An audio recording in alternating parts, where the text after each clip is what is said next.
Panorama group, जो सोचता है वो करता है। जी, मतदाताओं को मतदाता सूची में रखो, इसके लिए यात्रा थी। गाली गलौज का मंच बना रहा।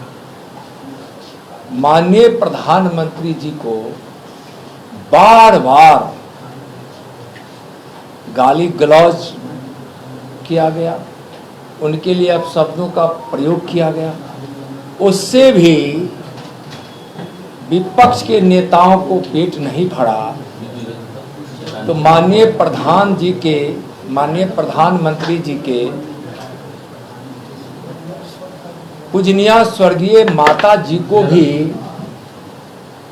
गाली गलौज दी गई। यह बहुत ही नीचतापूर्ण है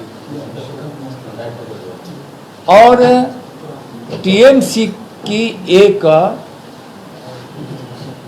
सांसद द्वारा गृह मंत्री जी के सर काटने की बात कहकर शर्मसार की हद पार कर दी। गाली गलौज, सर काटकर मेज पर रख देना चाहिए, कभी मौत का सौदागर, तो ना जाने कौन कौन अपशब्दों से, जिसको कहना भी हम लोग के लिए हिम्मत नहीं जुटा पाते हैं, वैसे वैसे शब्दों का प्रयोग प्रधानमंत्री जी के लिए किया गया है।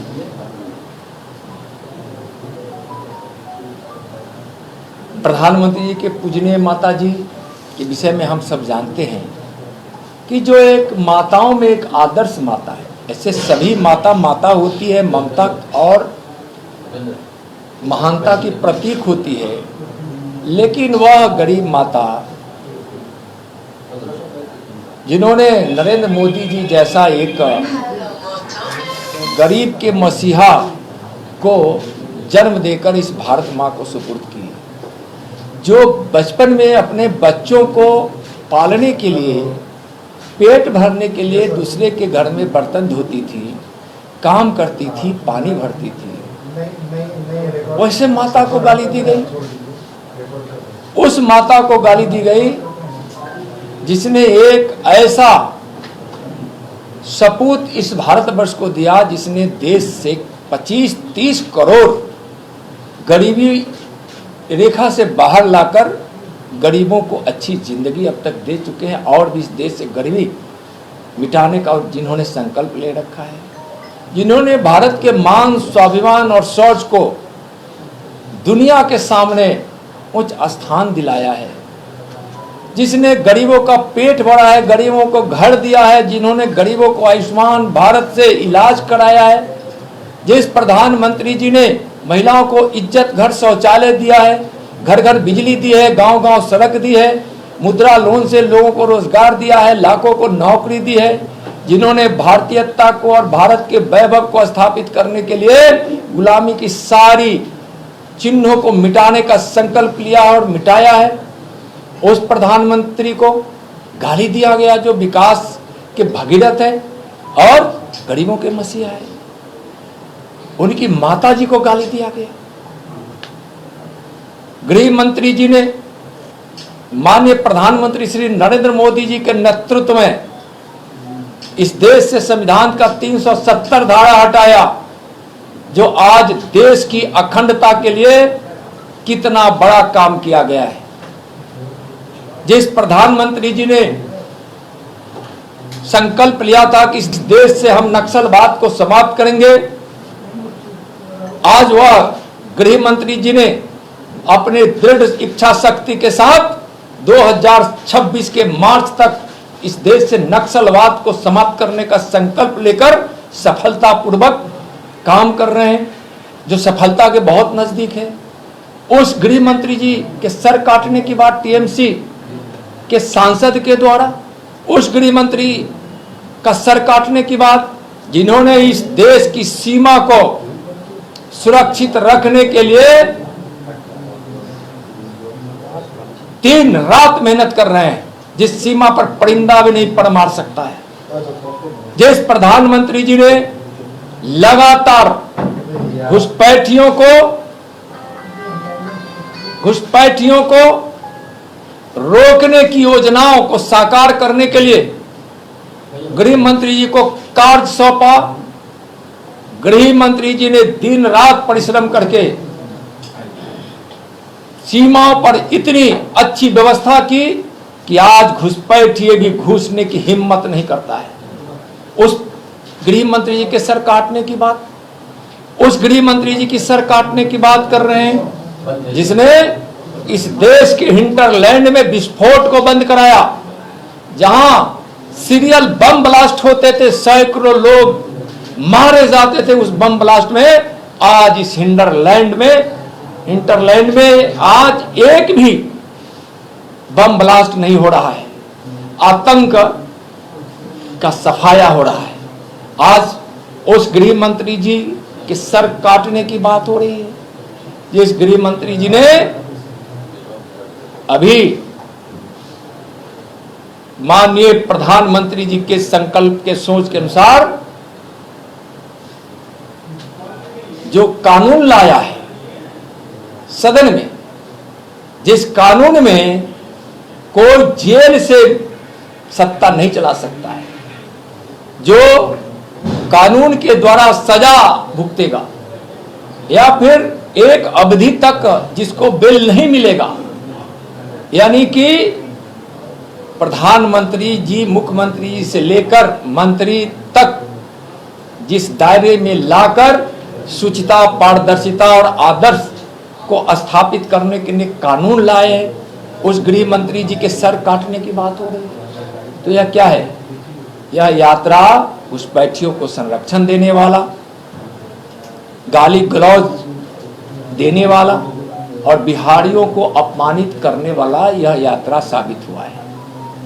जिस स्टालिन जी ने, जिस रेवंत रेड्डी जी ने बिहारियों के लिए अपशब्द कहा, बिहार और बिहारियों के मान सम्मान पर कुठाराघात किया गया, उसको इस वोटर अधिकार रैली में बुला बुलाकर सम्मान करना क्या है? यह बिहारियों का अपमान है और बिहारी स्वाभिमान पर कुठाराघात है। तो यह यात्रा पूरी तरह से गाली गलौज, बिहारियों को अपमान करने का, घुसपैठियों को संरक्षण देने का रहा। इसलिए इस यात्रा को बिहारी ने बिल्कुल स्वीकार नहीं किया है। पूरे यात्रा में अराजक स्थिति रही, कहीं मोटरसाइकिल की बात आती है तो कहीं धक्का देने की बात आती है, तो कहीं अपमानित करने की बात आती है, तो कहीं गाली गलौज देने की बात आती है। इसलिए विपक्ष के नेताओं द्वारा बिहार को अपमान करने का काम किया गया है इस यात्रा के माध्यम से। आरजेडी के लोग कह रहे हैं कि तेजस्वी और राहुल गांधी ने तो गाली नहीं दिया है, अब कोई एलू आके गाली दे दिया तो उसमें उनका दोष क्या है? रिहर्सल करा कर दिए हैं और पहले इतिहास उठाकर देखिए, नेताओं के नाम को पूरा भारत जानता है कि कांग्रेस के किन किन नेताओं ने क्या क्या कहा। जब यात्रा ही समाप्त हुई थी तब लालू जी ने चोर शब्द का प्रयोग किया था। तेजस्वी जी को मैं यहाँ के माध्यम से बताना चाहता हूँ, और उस समय बिहार के लोगों ने कहा था कि चोर भगाओ बिहार बचाओ, यानी भाजपा को कहकर, एनडीए को कहकर उन्होंने संबोधित किया था।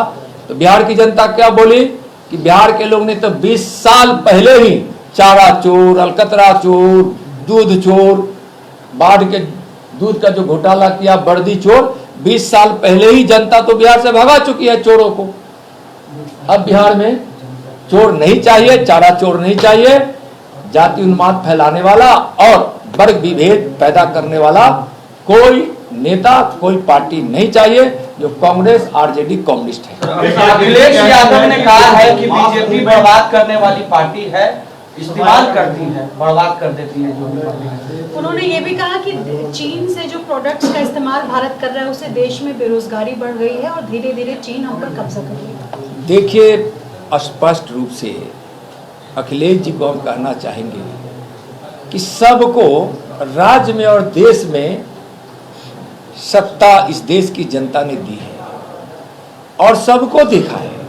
फिर तीसरी बार श्री नरेंद्र मोदी जी को प्रधानमंत्री इस देश की जनता बनाई है, तो जनता तो समझ रही है ना कि कौन बर्बाद कर रहा है, कौन आबाद कर रहा है।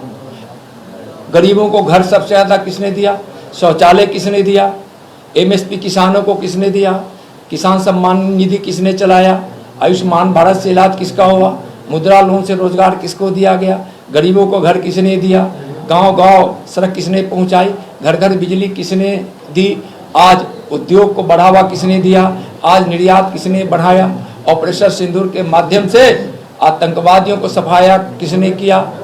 आप बालाकोट स्ट्राइक को भी देख रहे हैं, सर्जिकल स्ट्राइक को भी देख रहे हैं। पहले हमारे देश की सीमाओं को सुरक्षित रखने के लिए जवान के अधिकार भी छीन लिए जाते थे, तो उन जवानों को पूरा अधिकार सीमा की सुरक्षा के लिए किसने दिया, जो पहले नहीं दिया गया था। आज गरीबों की जिंदगी में अच्छी जिंदगी जी सके इसलिए योजनाएं किसने लाई, देश से 25-30 करोड़ गरीबी किसने मिटाई, किसने मिटाई। जात पात के आधार पर राजनीति करने वाले, जो कभी विकास से मतलब नहीं रहा, अखिलेश जी, तेजस्वी जी, लालू जी, राबड़ी जी या राहुल जी या उनके पूर्वजों को वह इस देश ने देखा है। इसलिए अगर आवाज भारत जिंदाबाद अगर किसी के साथ है तो हम मोदी के साथ है, बर्बाद उन्माद तुष्टिकरण किसी के साथ है तो यह सपा कांग्रेस आरजेडी कम्युनिस्टों के साथ। अखिलेश यादव कह रहे हैं कि यूपी में प्रवासी मुख्यमंत्री हैं। सर एक और सवाल है, अखिलेश यादव ने ये भी कहा है कि भाजपाई ये बता दें कि देश का कुल क्षेत्रफल कितना है, बीजेपी की सरकार आने से पहले कितना था और अब क्या चीन ने कब्जा कर लिया उसके बाद। और इसमें इसी को मैं और जोड़ देता हूँ, एक जोड़ देता हूँ कि जयराम रमेश ने भी सवाल उठाया है।